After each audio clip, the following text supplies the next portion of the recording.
أما بعد آج سورہ انعام کی تلاوت کی گئی۔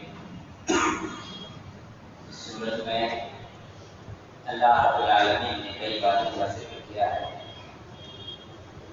جس میں سے ایک بات اللہ رب العالمین نے 8ویں پارے میں ارشاد فرمایا، وَكَذَلِكَ جَعَلْنَا لِكُلِّ نَبِيٍّ عَدُوًّا شَيَاطِينَ الْإِنسِ وَالْجِنِّ يُوحِي بَعْضُهُمْ إِلَى بَعْضٍ زُخْرُفَ الْقَوْلِ غُرُورًا وَلَوْ شَاءَ رَبُّكَ مَا فَعَلُوهُ فَذَرْهُمْ وَمَا يَفْتَرُونَ وَلِتَسْغَى إِلَيْهِ أَفْئِدَةُ الَّذِينَ لَا يُؤْمِنُونَ بِالْآخِرَةِ لِيَرْضَوْهُ وَلِيَقْتَرِفُوا مَا هُمْ مُقْتَرِفُونَ۔ سورہ انعام کی آیت ہے، اس میں اللہ رب العالمین نے اس بات کو بیان کیا کہ ہم نے اسی طرح سبھی نبیوں کے دشمن بنائے ہیں، نبیوں کے دشمن بنائے، شیاطین الانس والجن، انسانوں اور جناتوں میں سے شیطانوں کو، شیاطین الانس انسانوں کے شیطانوں کو، والجن اور جنات کے شیطانوں کو، یوحی بعضهم الی بعض زخرف القول غرورا، یہ ایک دوسرے کو بنا سوار کر کے اپنی باتیں بتاتے ہیں، لوگوں کی باتیں۔ وَلَوْ شَاءَ رَبُّكَ مَا فَعَلُوهُ، اگر تمہارا رب چاہتا تو ایسا ہرگز نہ کر سکتے۔ فَذَرْهُمْ، انہیں چھوڑ دو، وَمَا يَفْتَرُونَ، جو کچھ وہ کر رہے ہیں اسے بھی چھوڑ دو۔ وَلِتَسْغَى إِلَيْهِ أَفْئِدَةُ الَّذِينَ لَا يُؤْمِنُونَ بِالْآخِرَةِ، یہ باتوں کو بنا سوار کر پیش کرتے ہیں، اس لیے وَلِتَسْغَى إِلَيْهِ أَفْئِدَةُ الَّذِينَ لَا يُؤْمِنُونَ بِالْآخِرَةِ، تاکہ وہ لوگ جو آخرت پر ایمان نہیں رکھتے ان کا دل ان کے طرف مائل ہو جائے، وَلِيَرْضَوْهُ، تاکہ وہ ان سے راضی ہو جائے۔ اللہ رب العالمین نے یہاں جن باتوں کو بیان کیا وہ پوری دنیا کے جب بھی فتنے وجود میں آئیں گے ان فتنوں کو پہچاننے کا ایک بہترین ذریعہ ہے۔ اللہ رب العالمین نے فرمایا ہم نے سبھی نبیوں کے دشمن بنائے، معلوم یہ ہوا کہ انسان کا دشمن تو دنیا میں رہے گا ہے نا۔ ہمارے یہاں عموماً یہ سوچ ہے کیوں کسی کو دشمن بنانا، تم کون ہو تو دشمن بنانے والے؟ اللہ نے تمہارے دشمن بنا رکھے ہیں، ہاں آپ تھوڑی کسی کو دشمن بناتے ہیں۔ اللہ رب العالمین نے دشمن بنا کر کے رکھا ہے اس دنیا میں ان لوگوں کو، شیاطین الانس والجن، انسانوں میں سے جو شیطان ہیں، جناتوں میں سے جو شیطان، نبیوں کے دشمن، انسانوں میں سے شیطان، جناتوں میں سے شیطان۔ یہ انسانوں میں سے شیطان کون ہے؟ سوال ہے، انسانوں میں سے شیطان کون ہے؟ اللہ نے اس کی پہچان بتائی، کہا کہ اللہ رب العالمین نے یوحی بعضهم الی بعض زخرف القول، ایک دوسرے کو یہ لوگ بنا کر، سجا کر، سنوار کر، پالش کر کے، خوبصورت کر کے اپنی باتوں کو پیش کرتے ہیں، ہے نا۔ خوب اچھی طرح سے سجاؤ، سنوارو، باتوں کو پالش کرو، ایک دم میٹھا میٹھا، بات سمجھ میں آ گیا نا؟ اشارہ کیا ایک دم میٹھا میٹھا، ذرا سی بھی بات ایسی نہ ہو کہ کسی کا دل دکھ جائے، تکلیف ہو جائے، ایسا ہرگز نہیں ہونا چاہیے۔ ایک دم زخرف القول، اللہ رب العالمین کا زخرف کا معنی کیا ہوتا ہے؟ زخرف، زخرف کا معنی ہوتا ہے پھول پتی بنانا،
شیاطین الانسان، انسانوں میں سے شیطان ہے اور جنات بھی یہی کرتا ہے۔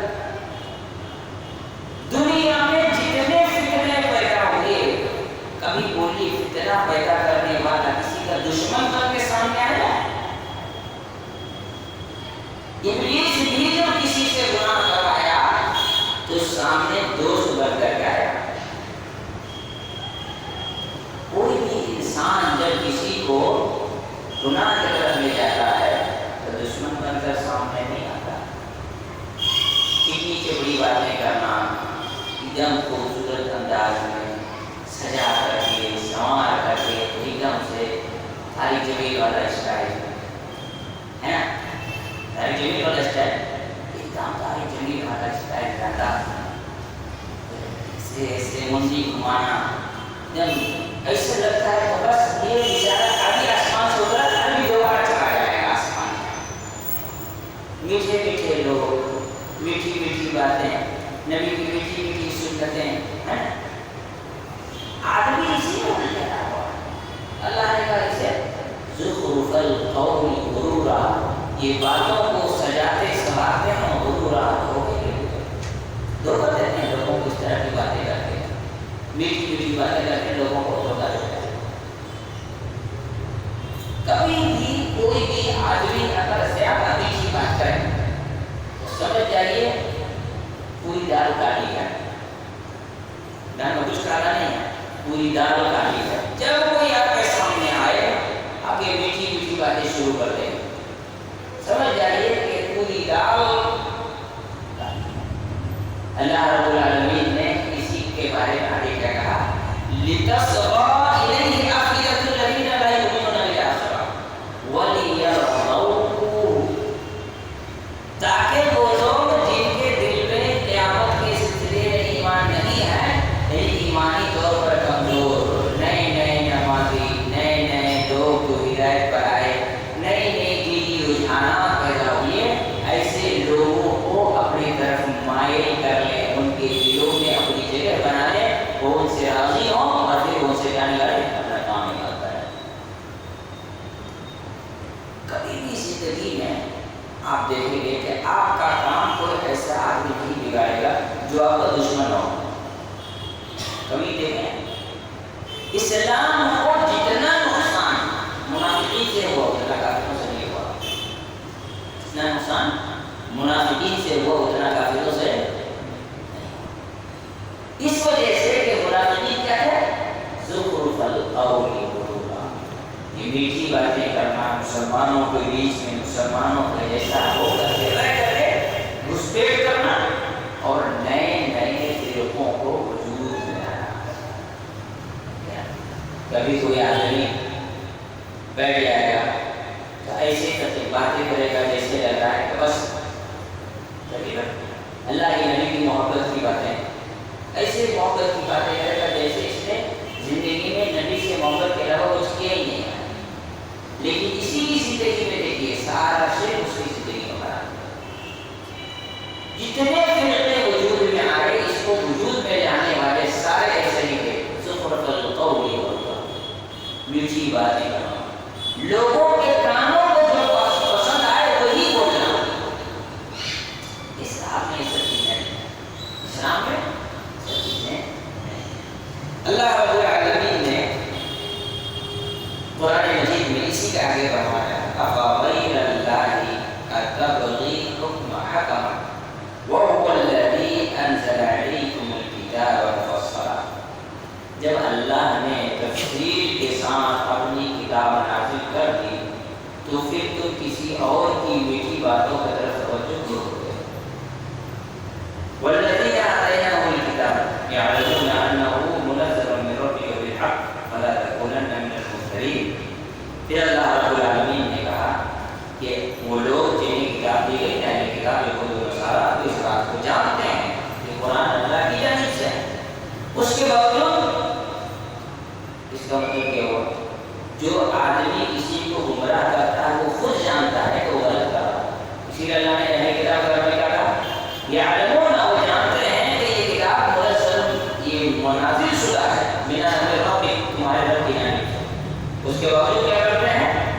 میٹھی باتیں کر کے مسلمانوں کو بتاتے ہیں فلا تکونن من الممترین، تم شک کرنے والوں میں سبق لے جاؤ۔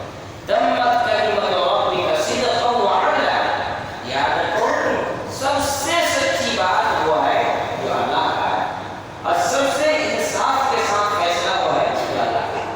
تمت کلمۃ ربک صدقا وعدلا، جو بھی بات اللہ نے کہی وہ سچائی سچی باتیں ہیں، جو بھی فیصلہ اللہ نے کیا وہ انصاف کے ساتھ ہے۔ آج ہمارے سماج کی عورتیں جن مصیبتوں کے شکار ہوتی ہیں وہ انہی میٹھی میٹھی باتوں سے کرتے ہیں۔ ہم تمہیں انصاف دلائیں گے، ہے نا، ہم تمہیں ترقی کے راستے دکھائیں گے، ہم تمہیں مردوں کے ظلم سے باہر نکالیں گے، ہم تمہیں خود مختار بنائیں گے، سیلف ڈیپینڈ، اپنے آپ پر منحصر ہونے والا بنائیں گے، اور اسی سلوگن کے پیچھے، اسی نعرے کے پیچھے عورتیں گھر سے نکل جاتی ہیں۔ اور میں نے اس سے پہلے جیسے کہا، ایک شوہر کی اطاعت سے بھاگنے کے لیے آفس کے کتنے باسوں کو خوش کرنے میں لگی رہتی ہیں، اس کی کوئی حد و انتہا نہیں۔ تو اللہ رب العالمین نے فرمایا، اللہ نے جو کہا وہی سب سے سچی بات، اور اللہ نے جو حکم دیا وہی سب سے زیادہ انصاف والی بات، اس سے بہتر، اس سے زیادہ سچی باتیں اور فیصلے نہ کبھی ہو سکا ہے نہ کبھی ہو سکے گا۔ ایک تو اللہ رب العالمین نے یہاں اس بات کا ذکر کیا ہے، پھر آگے اللہ تعالیٰ نے اس بات کا بھی ذکر کیا ہے، اکثر لوگ لیکن ان چیزوں کو سمجھتے نہیں ہیں، اکثر لوگ کہاں بھاگتے ہیں؟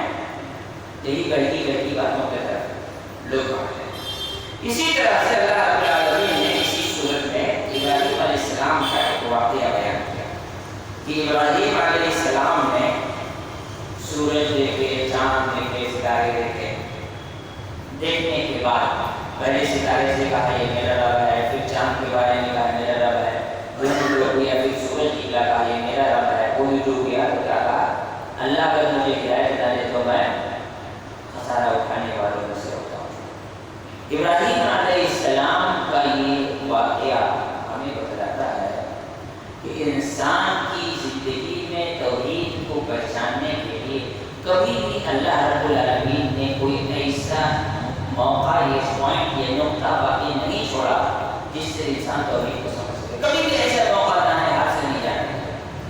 بڑی بڑی نشانی اللہ تعالیٰ کی، وہ نشانی جو دنیا کا ہر انسان دیکھتا ہے، اس کا ذکر اللہ نے ابراہیم علیہ السلام کے ساتھ کیا۔ ستارہ، کون تاروں کو نہیں دیکھتا؟ چاند، کون چاند کو نہیں دیکھتا؟ سورج، کون سورج کو نہیں دیکھتا؟ اللہ رب العالمین نے ابراہیم علیہ السلام کے واقعے میں سورج، چاند، ستارے کی کمزوری بھی بیان کی۔ جب وہ ڈوب گیا، جب وہ غائب ہو گیا، جب اس کی روشنی چلی گئی، ابراہیم علیہ السلام کا توحید سے بھرا ہوا مارکیبل سب سے بہترین جملہ ابراہیم علیہ السلام نے کہا، جو ختم ہو جائے، جو ضائع ہو جائے، جو مغلوب ہو جائے، جو کمزور پڑ جائے، وہ میرا رب ہے۔ ستارے کا غائب ہونا، چاند کا غائب ہونا، سورج کا ڈوب جانا، بھلے ہی وہ کتنے بھی بڑے مخلوق کیوں نہ ہو۔ آج سائنس کے زمانے میں انرجی کا سب سے بڑا سورس کسے مانا گیا ہے؟ سورج کو مانا گیا، اور سائنس یہ بھی کہتی ہے کہ دنیا میں جتنے بھی انرجی کے سورسز ہیں وہ ختم ہو جائیں گے، لیکن سورج سائنس کا کہنا ہے اس میں کبھی کمی نہیں ہے، اس میں کبھی ختم، وہ کبھی ختم ہونے والا نہیں ہے نا۔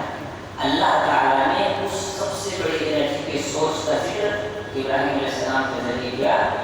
سوچیے اس زمانے میں کسی نے سورج کو انرجی کا سورس مانا بھی ہوگا؟ نہیں۔ ابراہیم علیہ السلام کے زمانے کا علم ہے، یہ سب سے بڑا یہ میرا رب ہے، لیکن جب وہ ڈوبا یہ بھی میرا رب نہیں ہو سکتا۔ اللہ نے اسے کمزوری بیان کی، جو ختم ہو، جو برباد ہو، جو کمزور ہو، جس کے یہاں طاقت نہ ہو، وہ جس پر کوئی غالب آ جائے وہ کبھی رب نہیں ہو سکتا، اس کی کبھی عبادت نہیں کی جا سکتی۔ جس دن آدمی اس بات کو اپنے دماغ میں بٹھا لے گا، دنیا کے سارے معبودان باطلہ کو چھوڑ دے گا۔ اور آخر میں اللہ رب العالمین نے ابراہیم علیہ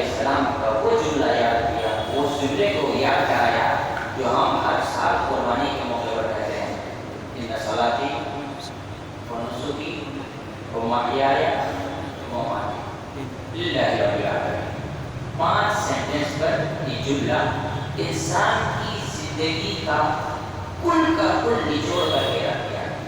ان صلاتی میری نماز ہے، ونسکی میری قربانی، ومحیایا میری زندگی، ومماتی میری موت.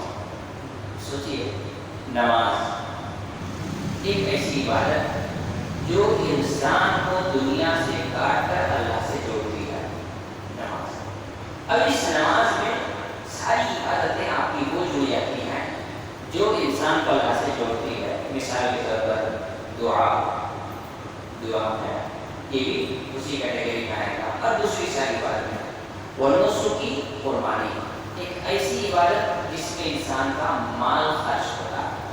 قربانی، جانور کو قربان کرنا، مال خرچ ہوتا ہے. اس میں آپ کے لیجیے زکات، صدقات، خیرات، جتنی بھی چیزیں ہیں، حج، اس میں مال خرچ ہوتا ہے. حج، یہ ساری چیزیں یہ کل عبادت کی دو ہی قسمیں ہیں، ایک جس میں انسان کا مال خرچ ہو، ایک جس میں مال خرچ نہ ہو.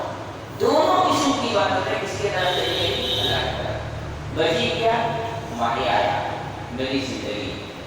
میری زندگی میں عبادت کے بعد جو کچھ رہ گیا، کیا رہ گیا میری زندگی میں عبادت کے بعد؟ میرے سارے سوشل ایکٹیویٹیز، میری زندگی کے وہ سارے کام جو میں اپنے رشتے داروں کے ساتھ، بھائی بہنوں کے ساتھ، سماج و معاشرے کے ساتھ، بزنس کرتے ہوئے اپنے کلائنٹ کے ساتھ، یا میں کسی کے ماتحت کام کر رہا ہوں، کسی کمپنی میں جاب کر رہا ہوں، تو وہ ساری کی ساری چیزیں انسان کی سوشل ایکٹیویٹیز یہ کیا ہو گئی؟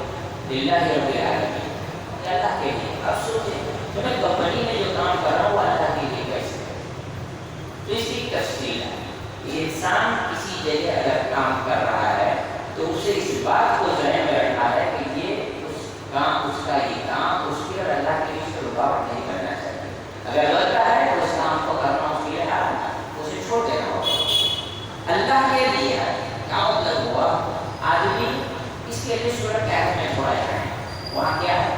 وَهَيِّئْ لَنَا مِنْ أَمْرِنَا رَشَدًا.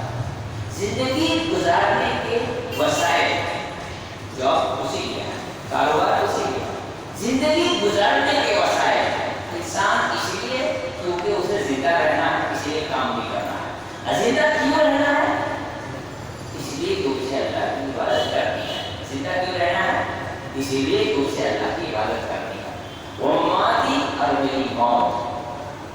موت ایک ایسی چیز ہے جس سے انسان کبھی بھاگ نہیں سکتا، لیکن انسان اس کے بارے میں اپنے عقیدے کو درست کر کے جنتی بن سکتا ہے اور اپنے عقیدے کو خراب کر کے جہنمی بن سکتا ہے. موت یہ کوئی معمولی چیز نہیں ہے. ابھی ایک سائنٹسٹ مرا تھا 2-4 سال پہلے، اسٹیفن ہاکی والا مرا. اس نے موت کے بارے میں کیا نظریہ دیا تھا؟ خدا کے بارے میں اس کا کیا تصور تھا؟ پڑھیے گا. ہندوستان میں آدمی ہے سین پیٹروڈا، نام سنے ہوں گے؟ نہیں سنے ہیں؟ سن لیجیے گا، کیا کہتے ہیں. اس نے موت کے بارے میں کیا کہا؟ اب میں اس کی ڈیٹیل نہیں جان سکتا. ان لوگوں کے نظریات کیا ہے. اچھا، دنیا کے سیاسی پالیسیز کو دیکھیے، ان سے پوچھیے آبادی کیوں بڑھ رہی ہے تو کیا جواب دیں گے؟ کیونکہ سائنس کی ترقی کی ہے کہ بیماری سے کوئی مر نہیں رہا ہے، اس لیے پاپولیشن بڑھ رہی ہے. کوئی مر نہیں رہا ہے اس لیے پاپولیشن بڑھ رہی ہے. موت کے بارے میں دنیا کے بڑے بڑے لوگ جو سائنس ٹیکنالوجی پر بھروسہ کرنے والے لوگ ہیں، ان کا عقیدہ کیا ہے؟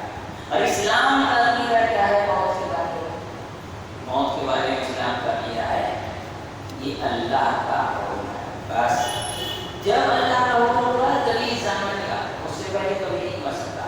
یہ عقیدے کی اصلاح. دوسری چیز یہاں پر یہ بھی ضروری ہے، ہمارے بہت سارے لوگ اس قسم کا عقیدہ رکھتے ہیں. ایک آدمی چلا گیا ودیش میں کہیں کام کرنے، کام کر کے آیا تو اس نے آ کر مجھ سے اسی بات پر بحث کی. تو میں جس ملک میں ہوں وہاں کے لوگوں کا ایج بہت رہتا ہے، کوئی 80 سال، کوئی 90 سال، کوئی 92 سال جی رہا ہے. ہمارے یہاں لوگ بہت کم جیتے ہیں. کیوں؟ کیونکہ وہ لوگ بیمار نہیں پڑتے. وہ لوگ کیا کہتے ہیں، اپنے آپ کو فٹ رکھتے ہیں. وہ لوگ یہ کرتے ہیں، وہ لوگ یہ کرتے ہیں، وہ لوگ کیا کرتے ہیں. کیا بول رہے ہو تم؟ یعنی ہمارے اسی مسجد کا مسلم، جو باہر کی بات نہیں کر رہا ہوں، اسی مسجد کا مسلم اس کے نظریے میں یہ بات آئی ہے، باہر کسی جرمنی میں جانے کے بعد وہ یہ سوچ رہا ہے کہ سائنس کو جتنا زیادہ استعمال کریں گے موت سے انسان اتنا زیادہ بچ سکتا ہے۔ ہاں میں آسمان کی بات نہیں کر رہا ہوں، اسی مسجد کے مسئلے کی بات کر رہا ہوں کہ جتنا زیادہ سائنس سے انسان جڑے گا اتنا زیادہ موت سے بچے گا۔ اور ابراہیم علیہ السلام نے کہا یہ توحید کا وہ اعلیٰ درجہ ہے کہ جب میرے رب کا حکم ہوگا میں بنوں گا، لیکن موت بھی اللہ کے لیے ہوگی، توحید رضامندی اور اس کو راضی کرنے کے طریقے پر راستے پر چلتے ہوئے میری موت ہوگی۔ اس کی بھی بڑی تفصیل ہے، جس پر ابھی موقع نہیں کہ ہم اس کو ہم تک قربانی کی معصیت سے بات کی جاتی ہے۔ تو انسان کو چاہیے کہ انسان اپنی زندگی کا مول مقصد بنیادی مقصد یاد رکھے، وہ کیا ہے؟ توحید۔ اور پھر اس کے بعد اللہ رب العالمین نے کہا ابراہیم السلام کے قبیلہ کا امید دو، یہ میری سوچ نہیں ہے، یہ میرے رب کا حکم ہے، یہ میری سوچ نہیں ہے، یہ میرے رب کا حکم ہے، اور میں اسی حکم پر عمل کروں۔ انا اول المسلمین کا مطلب ہوا اور میں اس حکم کو تسلیم کرنے والا پہلا انسان۔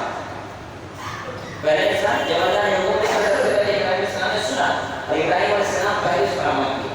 اس کا مطلب پہلا انسان کو اس سے پہلے کہ نبی کے بارے میں نہیں کہا جائے، اس وقت کی بات کی جائے وہ انا اول المسلمین۔ اللہ تعالیٰ